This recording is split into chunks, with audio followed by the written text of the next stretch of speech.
हरिओम। प्यारे बच्चों, स्वागत है आपका free study by Kripal sir के यूट्यूब चैनल पर। मैं कृपाल लोधी। दोस्तों, आज हम आपके लिए लेकर के आए हैं क्लास 9th या हम कहें क्लास 10th में आपको ट्रिग्नोमेट्री के बारे में। दोस्तों, एक अपील है, एक प्रार्थना या निवेदन है। यदि आप हमारे चैनल पर पहली बार आए हैं तो प्लीज हमारे चैनल को सब्सक्राइब कर लें। विनम्र निवेदन है, आप सब्सक्राइब कर लें। पहली कर लिया है तो धन्यवाद, नहीं किया है तो भी धन्यवाद।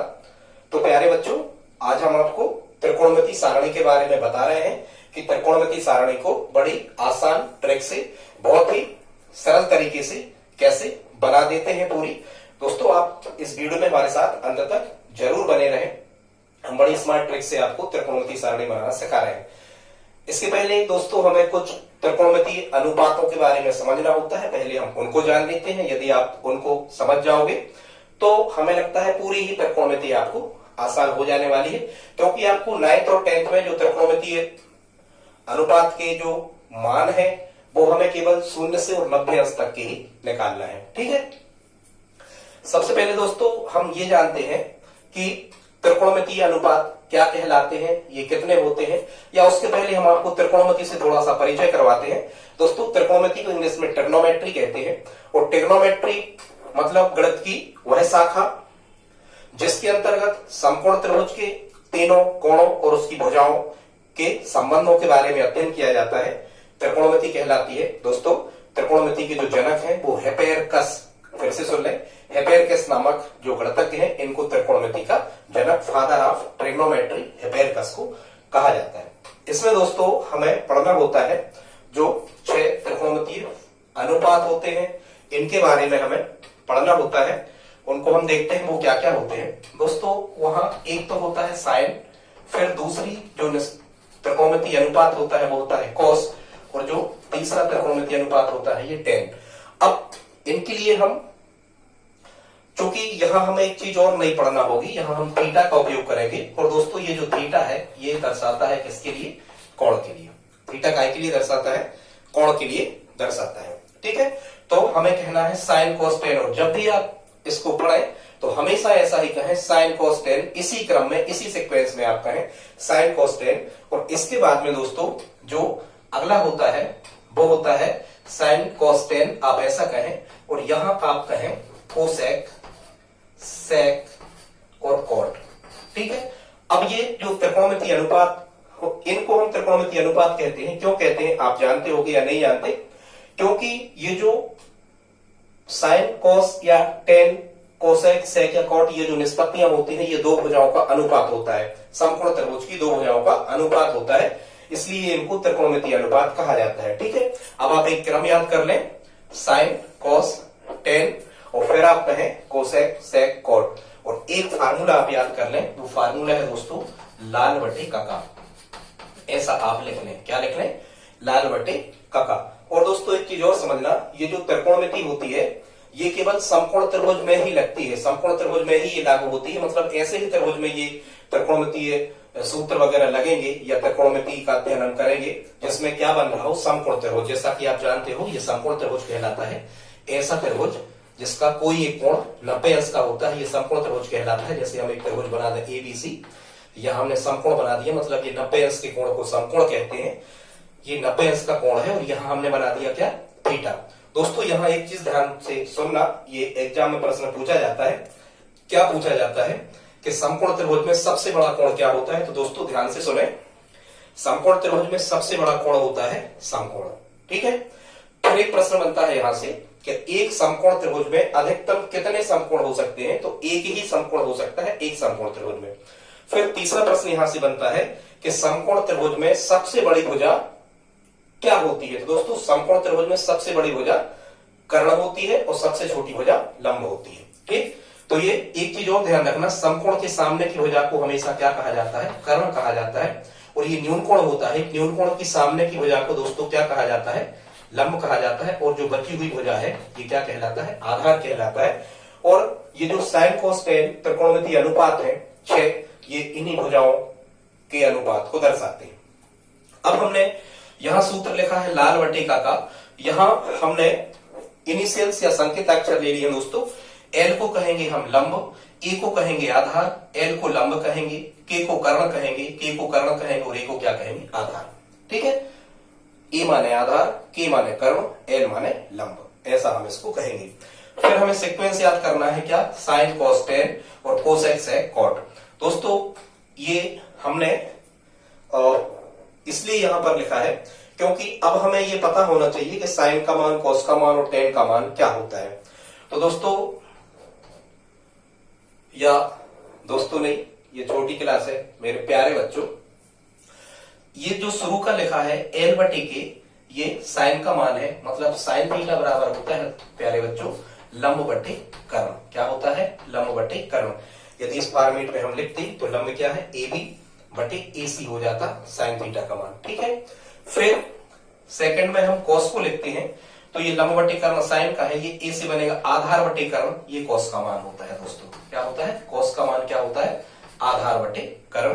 और तीसरा जो लिखा है एल बटे मतलब लंब बटे आधार, ये होता है टेन का मान। टेन का मान क्या होता है, टेन का मान होता है दोस्तों लंब बटे आधार। ठीक, अब आप यदि इनको समझ जाओगे, क्या कहा हमने, ये साइन की वैल्यू है, ये साइन की वैल्यू है, लंब बटे कर्ण ये आधार बटे कर्ण, ये कॉस की वैल्यू है, और लंब बटे आधार ये टेन की वैल्यू है। ठीक है, ये मतलब होता है किसका, लाल बटे काका का।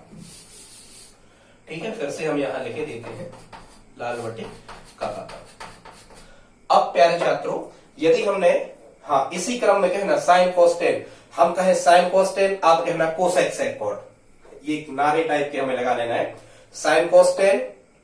ठीक, आपने कहा कोसेक सेक कॉट, इसी क्रम में हमें याद करना है। क्यों, क्योंकि यहां साइन का उल्टा क्या होता है, कोसेक होता है दोस्तों। ठीक, साइन का उल्टा क्या होता है, कोसेक होता है। साइन को हम ज्या कहते हैं, कोस को कोज्या कहते हैं, टेन को क्या कहा जाता है, स्पर्श ज्या। ठीक, अभी आगे हम और बताएंगे। तो यदि साइन लंब बटे कर्म हो रहा है तो कोसेक क्या होगा, इसको हम पलट देंगे, कर्म बटे लंब, ऊपर का नीचे और नीचे का ऊपर, इनके सूत्र ऐसे बना लिए जाते हैं। ठीक है, या हम कहें कि कोस यदि आधार बटे कर्म हो रहा है तो कोस का उल्टा क्या होता है, सेक। ठीक, देखो ये एस से समाप्त हो रहा है, एस से शुरू हो रहा है, ऐसे करके आप इसको याद रख सकते हो। यहां भी तीन अल्फाबेट है, यहां भी तीन है, कोस का उल्टा सेक। यदि कोस आधार बटे कर्म है तो सेक क्या होगा, सेक होगा कर्म बटे आधार। ठीक है, हमने पूरा नहीं लिखा। अब देखो टेन का उल्टा कॉट होता है, टेन में भी टी है, कॉट में भी टी है, या कई कई लोगों के यहाँ 10 कोट होते हैं, टेन माने 10 कोट, तो टेन का उल्टा क्या होता है, कॉट, ऐसे आप ध्यान रख सकते हो। यदि टेन लंब बटे आधार है दोस्तों तो कॉट क्या होगा, कॉट होगा आधार बटे लंब। ठीक है, ये फार्मूला बिल्कुल बेसिक है, इनको आपको जरूर सीखना है, इनके बगैर ये त्रिकोणमिति टेबल या त्रिकोणमिति सीख पाना प्यारे छात्रों बिल्कुल ही कैसा है, असंभव है, आप कभी नहीं सीख पाओगे इनके बगैर। अब हमें एक सूत्र और ध्यान में रखना है, और वो सूत्र क्या होता है दोस्तों, टेन को हम स्पर्श ज्या कहते हैं। जो टेन थीटा होता है, जो टेन थीटा होता है, ये टेन थीटा का मान होता है साइन थीटा बटे कॉस थीटा। एक फार्मूला में ये याद रखना है, ये भी आपका कई जगह लगेगा, देख नहीं रहा होगा आपको, हम बता दे रहे हैं, लिखा है टेन थीटा बराबर साइन थीटा बटे कॉस थीटा। ठीक, मतलब जो स्पर्श ज्या होती है इसका मान ज्या और कोज्या के अनुपात के बराबर होता है। अब यदि आपको इतना पता चल गया है तो अब हम देखते हैं त्रिकोणमिति सारणी को ड्रा करना, कि त्रिकोणमिति सारणी को हम कैसे आसानी से बना सकते हैं। ठीक, इसकी जरूरत पड़ती नहीं है त्रिकोणमिति सारणी में। दोस्तों आपको 9th और 10th में जो त्रिकोणमिति सारणी के जो कोण के आपको मान निकालना है, ये 0 से 90 के बीच के मान आपसे पूछे जाते हैं। इन्हीं से संबंधित क्वेश्चन आपकी एनसीईआरटी की बुक में है। जो छात्र 9th पढ़ रहे हैं, 10th पढ़ रहे हैं, तो ट्रिग्नोमेट्री का बिल्कुल बेसिक है, प्लीज आप इस वीडियो को लाइक करें। तो दोस्तों यहां हमें लिख लेना है 0 अंश, 30 अंश, 45 अंश, 60 अंश और 90 अंश। ठीक है, ये कितने मान हो गए, 1 2 3 4 5, आप इनको याद कर लें, 0 30 45 60 और 90। ठीक है, इनको आप मेमोराइज करें। अब हमें क्या करना है दोस्तों, ये त्रिकोणमिति सारणी बनाने के लिए आपको ध्यान रखना है, हमें 0 से 0 1 2 3 और 4, 0 से एक गिनती लिख लेना है हमें, कहां तक की, 4 तक की, मतलब ये टोटल 5 संख्याएं हो जाएंगी। ठीक है, फिर हमें क्या करना है, ये तरीका बता रहा है हम कि साइन की लाइन को हम कैसे बना लेते हैं। तो 0 1 2 3 और 4 ऐसे हमने लिख ली। अब क्या करना है आपको, सबके बटे में 4 करना है। सबके बटे यहां कितना कर दो, 4। 3 के बटे भी 4 और 4 के बटे भी 4, कामा मिटा दो। ठीक, अब इन सब पे आप वर्गमूल लगा लो, या पहले कैंसिल आउट कर लो, काट लो, फिर वर्गमूल लगाना। इन सब पे क्या लगा लो, वर्गमूल। ये लगा ली हमने इन सब पे क्या, वर्गमूल। अब आपको इनको क्या करना है, कैंसिल आउट, जो भी कट रहा है वो काट दो। जैसे 4 एकम 4, 4 एकम 4, 4 से 4 कट गए और 2 से 4 कट रहे, क्योंकि कोई भी भिन्न हो वो अपने मानक रूप में, सरलता रूप में, लघुत्तम या संक्षिप्त रूप में लिखी जाती है, तो वो काटने कहलाता है। 2 एकम 2 और 2 दूनी 4, ये 2 बार कट गए। ठीक है, अब 1 से 4 नहीं कट रहा है, 0 से 4 नहीं कट रहा है, 1 से 4 4 बार कटेंगे, काटना नहीं। 3 से 4 नहीं कट रहा है, बस। अब हमें क्या करना है प्यारे छात्रों, जो भी मान हमने यहां पर लिख लिए हैं, यही मान आपको अब निकालना है। जैसे ऊपर 0 है, तो ऊपर यदि 0 रहे तो नीचे बटे में कुछ हो, वर्गमूल लगा हो, कुछ भी हो, उसकी वैल्यू कितनी हो जाएगी, 0। ये आपको साइन 0 के जस्ट नीचे आपको लिख लेना है, मतलब साइन 0 0, एक मान हमें मिल गया। दोस्तों एक बात और ध्यान से सुने, यदि आप एमपी बोर्ड की तैयारी कर रहे हैं, खासकर क्लास 10th की, तो आपको बताएं त्रिकोणमिति में से 6 अंकों की सही जोड़ियां आती हैं, और उन सही जोड़ियों में निश्चित रूप से यहां से 3 मान आपसे पूछे जाते हैं। और वो 3 मान आप कैसे हल कर सकते हो सही जोड़ियों में पूछे जाने वाले, यदि आप इस टेबल को पूरा बनाना सीख जाते हो तभी। ठीक है, देखते हैं आगे। तो 0/4 का मान क्या हो गया, 0, तो हमें यहाँ 0 लिख देना। यहां भी हमें क्रम लिख लेना है, साइन cos tan और cos x है cot, उसी क्रम में। ठीक है, अब ये 1/4, तो जैसे इसको हम क्या करते हैं कि 1 का वर्गमूल अलग निकालेंगे, 4 का अलग, तो 1 का वर्गमूल कितना मिलेगा, 1 मिलेगा, और बटे 4 का वर्गमूल 2, तो ये में हो गया 1/2 यहां में लिख लेना। ठीक है, यहां देखो 1 का वर्गमूल निकालेंगे तो 1 ही होगा, और 2 का वर्गमूल निकलता नहीं है, तो 2 का वर्गमूल वर्गमूल ही 2 होगा। ठीक है, 1/2 यहाँ। फिर 3 का वर्गमूल निकालेंगे, अंश का अलग घर का अलग, तो वर्गमूल 3 ही होगा, √3। और 4 का वर्गमूल निकालेंगे तो 4 का वर्गमूल कितना होता है, 2। ठीक है, बटे की लाइन खींची, मतलब वर्गमूल 3/2 यहाँ आ गया। ठीक है, अब यहाँ 1/1 का मतलब 1, और 1 का वर्गमूल क्या होता है, 1, तो यहाँ हमें क्या लिख देना है, 1। इस तरीका से प्यारे छात्रों क्या होता है कि एक लाइन जो है, देखो साइन के हमें पांचों के पांचों मान मिल गए। Sine 0 0, sine 30 1/2, sine 45 1/√2। ठीक है, ऐसे मान हमें मिलते जाते हैं। अब हमें क्या करना है, अब हमें सेकंड लाइन को फिल करना है, दूसरी लाइन भरना है। तो आप क्या करना कि यहां ये लास्ट से, जैसे यहां 1 लिखा है, इस 1 को यहां लिख दो, मतलब लास्ट से लिखना चालू करो, लिखो यहां, देखो वहां लास्ट में। जैसे यहां कितना लिखा, 1 लिखा, तो यहां cos वाली लाइन में यहां 1 लिख दो। फिर यहां वर्गमूल 3/2 लिखा, तो यहां वर्गमूल 3/2 लिख दो। फिर यहां 1/2 लिखा, तो 1/2 लिख दो। फिर यहां 1/2 लिखा, तो यहां 1/2 लिख दो। और ये 0 लिखा, तो यहां क्या लिख दो, 0 लिख दो। तो दोस्तों इससे क्या होता है, आपकी cos वाले पूरे मान निकल के आ गए उल्टे क्रम में लिख देने के बाद। ठीक है, अब हमें जो टेबल भरना है वो कौन सी भरना है, तो प्यारे बच्चों अब हमें टेबल भरना है काय की, tan की।